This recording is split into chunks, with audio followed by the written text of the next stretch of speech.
Awesome, awesome, awesome day. And today is another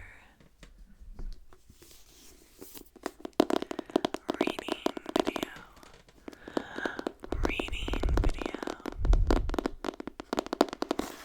We're going to be reading chapters 25 and 26 today. So if you like this video, like it and subscribe. And if you want updates on my channel, my Instagram is in the description. And let's just get started.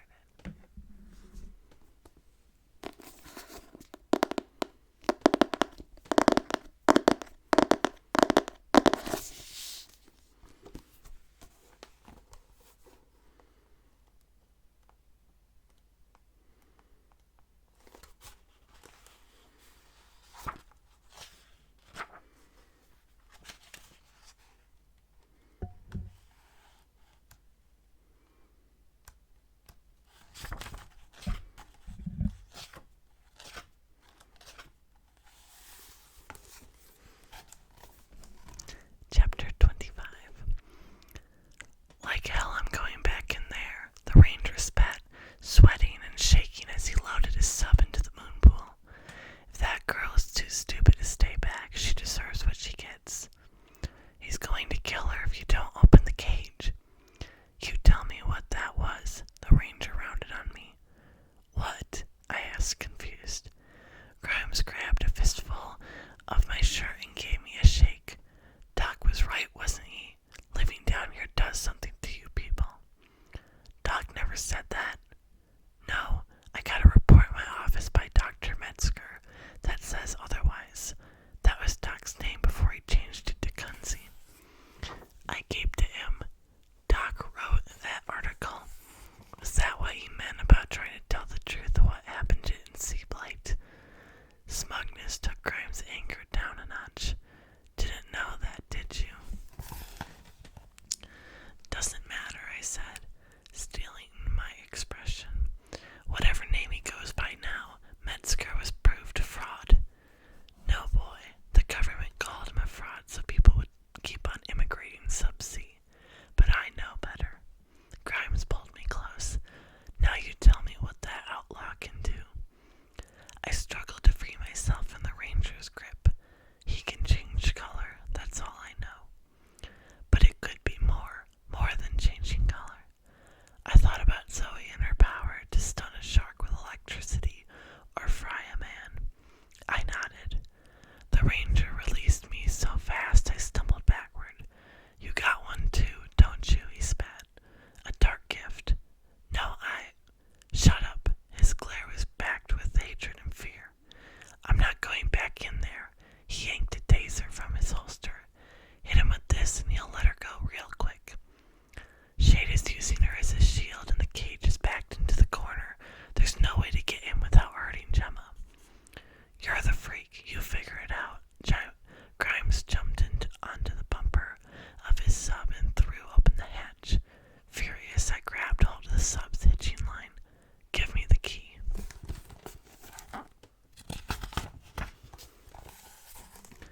So you can let him loose? Not for all the space and the wealth.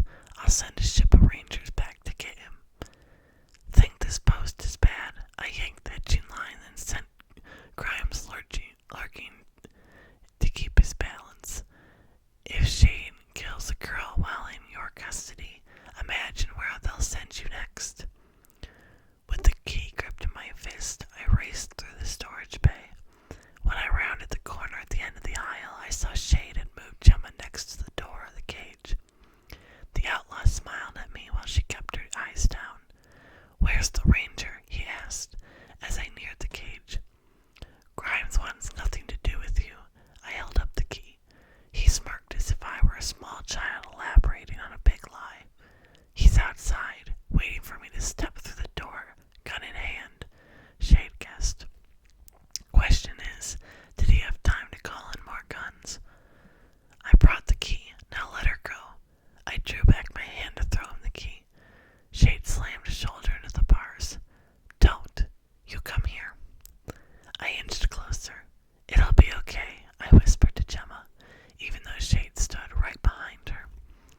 As soon as I got the cage door unlocked, he shoved it open.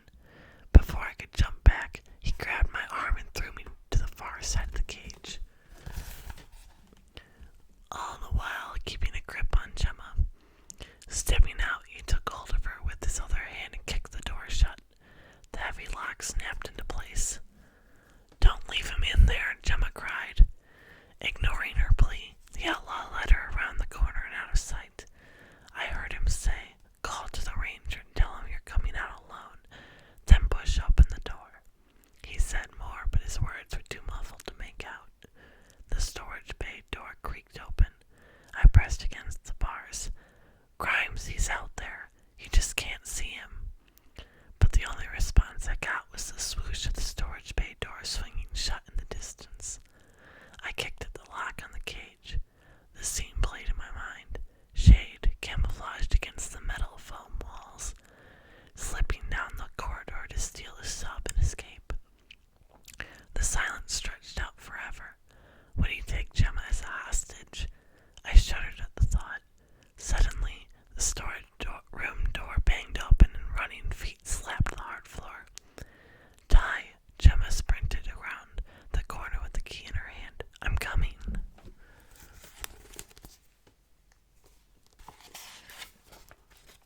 And that's the end of 25, so now I'll read 26. Shade knocked him out with his own gun, Gemma explained as she slipped her hand under the ranger's jacket. "Don't bother checking for a heartbeat. He's breathing," I said, getting to my feet. "Just make sure his head isn't bleeding. Be right back." I ran down the corridor and into the enormous wet room, where there was a view phone. I called Doc and gave him a quick rundown of what had happened. "I'll sound the alarm and tell the others that Shade is loose," he said. "Stay with Grimes. I'll be right there." By the time I ran back down the passage, Grimes had not only woken up but was struggling to stand. "Let go of me," he snarled at Gemma, who was trying to hold him down. "You're hurt," she said. "Doc is on the way down," I told him. "He should take a look at your head. That was a bad blow." Pushing Gemma's hands aside, he heaved himself to his feet. "My head is fine, and so is my memory," he said, casting me a meaningful look. "So don't try to tell me." A klaxon horn cut him off as it screeched through the entire trade station, announcing a red alert. Even if Grimes claimed his memory was fine, he looked confused now. "That's for Shade," I explained. "He escaped." The ranger wheeled around and headed for the wet room. "Where are you going? Doc's on his way." "And he ain't going to find me here," Grimes said over his shoulder. Gemma's eyes met mine. "Well, it's not much of a bump." Still, I followed Grimes to the edge of the moon pool, glancing around the wet room as I went. What if Shade was hiding somewhere in here? Being the middle of the night, the access deck was deserted. Anyway, most people moored their subs along the inner docking ring of the service deck. I could imagine the chaos up there right now set up by the red alert. Not that there were many people aboard this trade station at this hour, only those drinking in the saloon or bunking in the hive. The klaxon horn had surely interrupted their R&R. "You're leaving us with an outlaw on the loose," I demanded as Grimes climbed into his sub. "You're the idiot who let him out," he replied, and then ducked into the cockpit and slammed the hatch.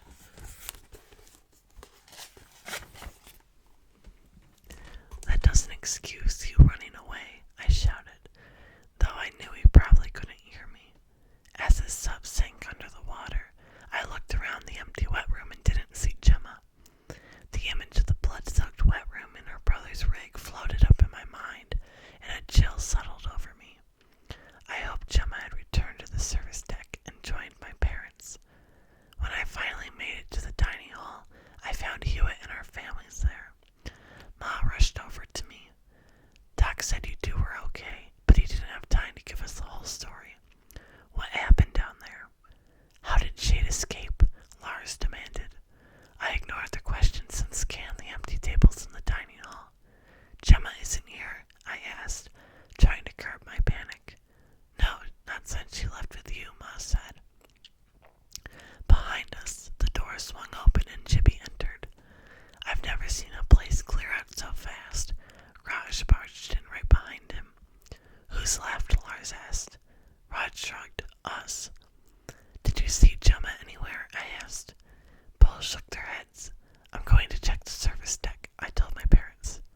We just came from there, Jimmy said. It's deserted. You should have seen it, Raj smirked and unholstered his harpistol. All them boats and subs launching at the same time over one little escaped outlaw. Cowards. How's Ranger Grimes? Pa asked me. He left. Left? Cheryl asked, with a prisoner on the loose. Wouldn't even wait for Doc to bandage his fool head, I replied. Looks like we're on our own. Raj sounded oddly happy about the fact that as he loaded mini harpoons into his gun. I just don't comprehend how an outlaw that size snuck up on Grimes, Lars said. The ranger may be a bigot, but he ain't blind.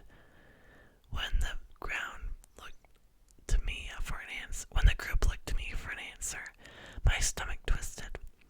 I was locked in the storage bay. I didn't see it. Which was true, but Gemma was right. Withholding information was a form of lying. I need to find Gemma, I said, and slipped out of the canteen. I raced down the corridor, only to turn the corner and see the elevator doors closing. I pounded the call button, eyes pinned to the screen. I was surprised when the elevator stopped at the recreation deck, but Raj had said the train station was empty except for us. When the elevator finally returned, I saw the name on the adult ID card jammed into the slot. And knew exactly who'd gone to the saloon, even if I didn't know why. The card belonged to one Ranger Matt Grimes. Nice. Gemma had pickpocketed an unconscious man. The moment I stepped onto the catwalk, I spotted Gemma 3 stories down, pacing the saloon floor. The whole place was dark and deserted, though half-full tankards littered the tables and seaweed cigars smoldered in the ashtrays. I ran down the first stair ladder and paused at the top of the second. Just as I opened my mouth to call down, a movement behind her tightened my throat. A dark figure peeled away from the window. Shade, advancing on her, he brightened with each step. Behind you, I croaked, but it was too late. Like a striking cobra, Shade's hand shot around her face and covered her mouth. Straddling the stair ladder's banister, I slid to the first catwalk. I had no weapon, no way to stop him from hurting her. I hit the grilled floor and sprang to my feet. Leave her alone. Shade turned her to face him. I dashed toward the opposite side of the hanging platform to the stairs that led to the saloon floor, chancing a look over the rail as I ran. As Gemma gazed up at Shade, his skin smoothed out and his dark color drained away, including his coiling tattoos, leaving him pale, but not albino. Aside from his bandaged wound, only his feather-shaped bruise marked his skin. My own arm ached along the points of my matching bruise. I skidded to a stop at the top of the last stair ladder. Why wasn't she struggling to get away? Shade's grip on her was loose, gentle. He glanced up. As his eyes found me, they blanched to solid white and then centers blossomed into blue. And all at once, I understood. Shade was Gemma's brother. He was a very different Richard than the one in the photograph, but even with his shaved head and bulging muscles, the man standing before her was obviously her brother. Pale, freckled, and blue-eyed. When his transformation was complete, Gemma threw her arms around him, and I felt sick to the core. Had she known he was Richard all along? The way she was hugging him sure meant it wasn't new information. Unable to tear my gaze from their reunion, I descended. Moments replaying in my head, taking on alternate meanings. The dark figure on the docking ring, that was Shade watching Gemma pull off her disguise. Maybe that's when he recognized her. So when the specter chased us, he wasn't after me. He'd been trying to catch up with Gemma. And last night when he invaded our homestead, he'd come for her. Nausea gave way to anger as I realized how I'd been dubbed to aid in his escape.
cost that much and live. He saved it up, I guess, froze it pint by pint over time. Shade grinned. Knew you were a smart kid. What good does it do you? I asked angrily. You're still wanted as Shade. The Rangers ain't my worry. I got a bigger threat than hanging over me. You got the same one. You just don't know it. Like I'm going to believe anything you say. The Commonwealth is pulling out of the territory because of you and your gang. Best thing that could happen. You don't want to be dependent on the wealth, kid. His tone turned sardonic. Someone might take advantage of the situation. I glared at him. Die, please, Gemma begged softly, but I couldn't bring myself to think of this outlaw as her brother. Even light-eyed and freckled, the man radiated danger. Headshade's hypnotic voice. You get the money I sent? He asked, giving her braid a tug. She nodded. It's clean, not stolen. Put it away for school. School, she scoffed. I'm coming with you. Surprised, he dropped her braid. This is a visit, nothing more. I didn't come all this way and risk getting eaten for a visit. You said we'd have a home of our own someday, with our own quality time room. A faint smile pulled at his lips. You were little when I said that.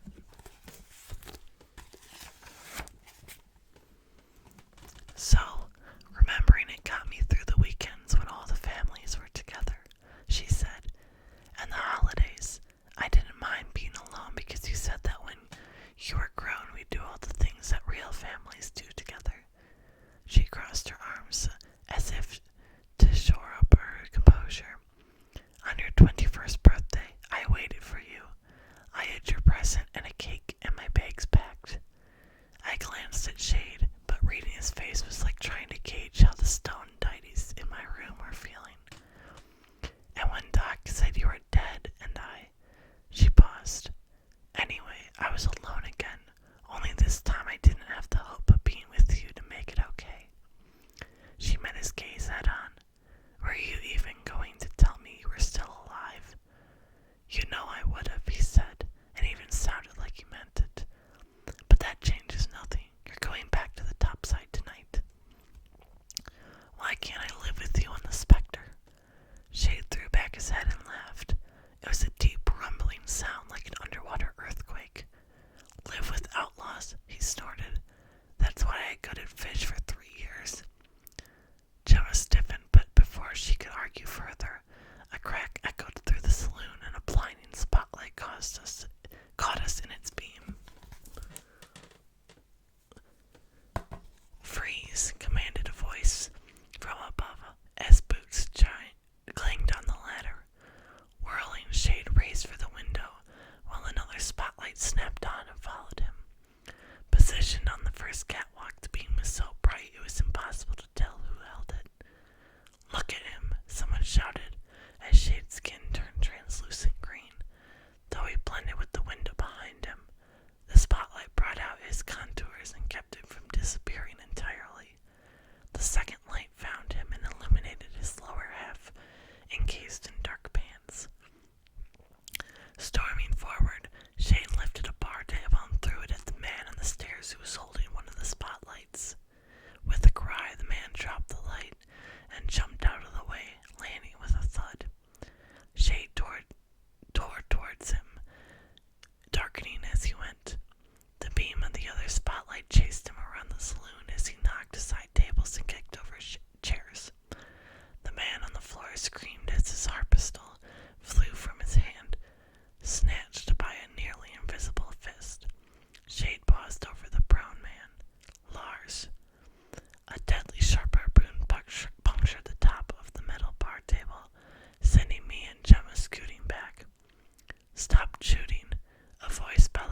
to administer vaccines, but now it was probably loaded with some tranquilizer.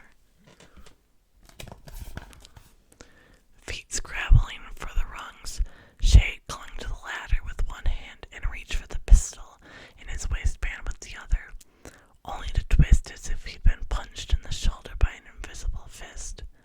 His grip loosened finger by finger, and he fell onto the lower catwalk, making the entire structure swing dangerously. Gemma sprinted across the saloon until she was underneath the spot where Shade was laying. Her face was tear-streaked, and she was breathing hard, but she said nothing as she stared up at him.